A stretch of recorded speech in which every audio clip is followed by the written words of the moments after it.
নমস্কার, মায়ের রান্নাঘর থেকে সবাইকে স্বাগতম। আজকে আমি গাজরের হালুয়া বানাবো। সেই জন্য এখানে 1 কিলো গাজর নিয়েছি। এবার গাজরগুলো আমি ভালো করে উপরের যে পাতলা অংশটা আছে খোলাটা আমি ছাড়িয়ে নেব।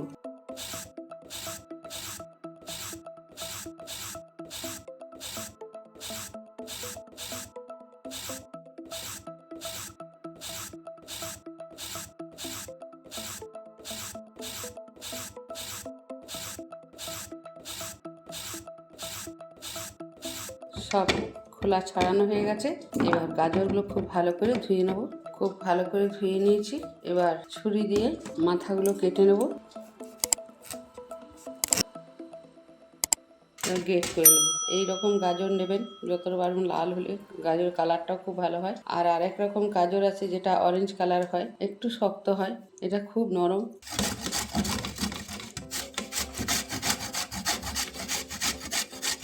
গাজর গ্রেট করা হয়ে গেছে। এবার আমি ড্রাই ফ্রুটগুলো একটু থেতো করে নেব। প্রথমে কাজু দিলাম, কিছু আমন্ড দিলাম।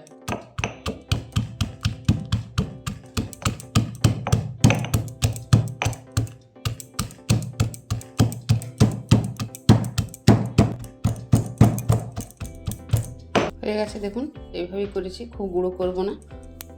গ্যাস জেলে কড়া বসিয়ে দিয়েছি আর 4 চামচ ঘি দিচ্ছি। গাজরের হালুয়াতে একটু ঘিটা বেশি লাগে।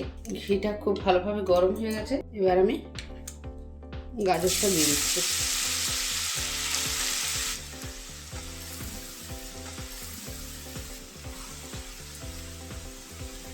ঘি দিয়ে খুব ভালো করে ভেজে নেব।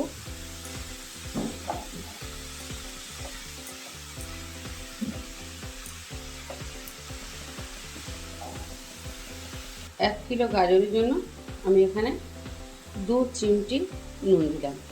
নুন দিলে টেস্টটা খুব ভালো হয়, তবে খুব বেশি নয়, একদম সামান্য একটু দিতে হবে।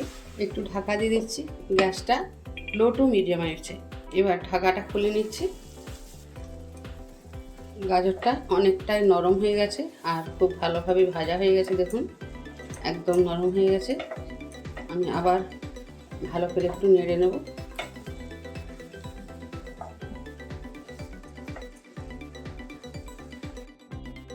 ড্রাই ফ্রুটটা দিয়ে দিচ্ছি। খোয়া ক্ষীর আমি গ্রেট করে রেখেছিলাম, দিয়ে দিলাম। 1 কিলো গাজরের সঙ্গে 200 আমি মাওয়া দিলাম। আবার ভালো করে একটু নেড়ে নেব।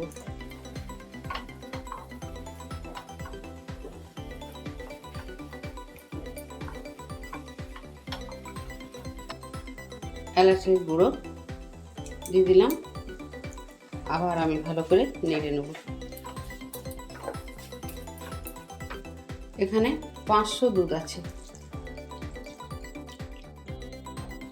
আর 350 চিনি দিয়ে দিচ্ছি।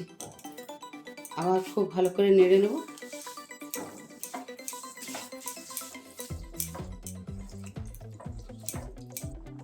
চিনি দিয়ে মিশিয়ে ভালো করে নেড়ে নিয়েছি। এবার ঢাকা দিয়ে দিচ্ছি।